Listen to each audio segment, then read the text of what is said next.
शिव और बैलगाड़ी बहुत ही रोचक कहानी है। पढ़कर बहुत मज़ा आएगा। यह कुछ 300 साल पहले की बात है। कर्नाटक के सुदूर दक्षिण क्षेत्र में अपनी बूढ़ी माँ के साथ एक योगी रहते थे। उनकी माँ काशी जाना चाहती थी ताकि वह विश्वनाथ जाकर शिव की गोद में प्राण त्याग सके। इसके अलावा उसने अपने जीवन में अपने बेटे से कभी कुछ नहीं मांगा था। उसने अपने बेटे से कहा, मुझे काशी ले चलो, मैं बूढ़ी हो रही हूँ, मैं वहीं जाके मरना चाहती हूँ। योगी ने अपनी बूढ़ी माँ के साथ दक्षिण कर्नाटक के जंगलों से होते हुए काशी के लिए एक लंबी यात्रा शुरू की। वृद्ध होने के कारण उनकी माँ का स्वास्थ्य बिगड़ गया, तो उन्होंने माँ को कंधों पर बैठा लिया और जाहिर तौर पर कुछ समय पश्चात कमजोर महसूस करने लगा। उसके पास शिव से याचना करने के बजाय और कोई चारा नहीं बचा। उन्होंने याचना की, हे शिव, मुझे मेरे इस प्रयास में विफल मत होने देना। बस यही एक चीज है जो मेरी माँ ने मुझसे मांगा है। कृपया मुझे इसे पूरा करने दे। मैं इन्हें काशी ले जाना चाहता हूँ। हम वहाँ सिर्फ आप ही के लिए आ रहे हैं। कृपया मुझे ताकत दें।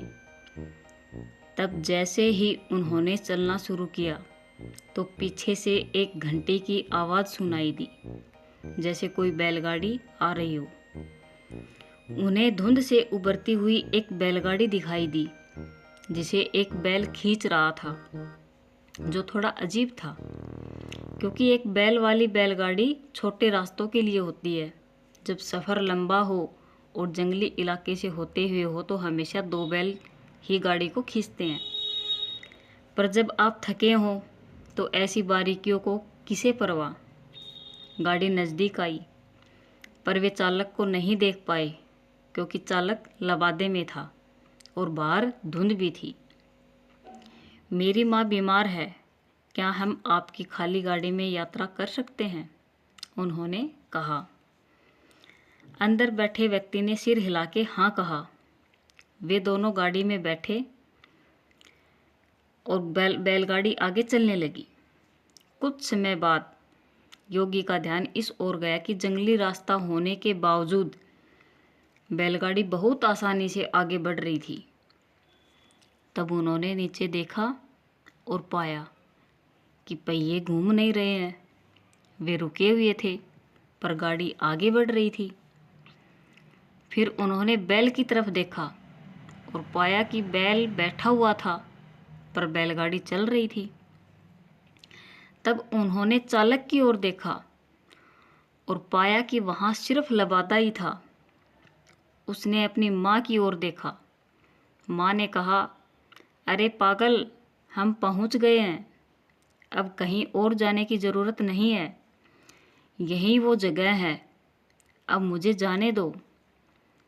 इतना कह के माँ ने शरीर छोड़ दिया।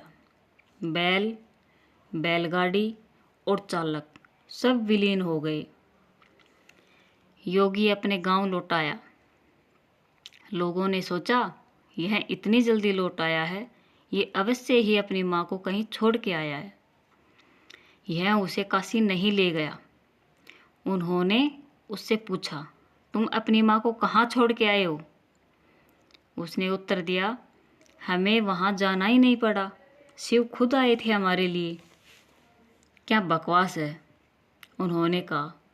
योगी ने उत्तर दिया, मुझे फ़र्क नहीं पड़ता कि आप क्या सोचते हैं, वे आए थे हमारे लिए और यही सच है। मेरा जीवन ज्योतिर्मय हो गया है, यह मैं अपने अंतर में जानता हूँ। अगर आप नहीं मानते तो यह आप जाने।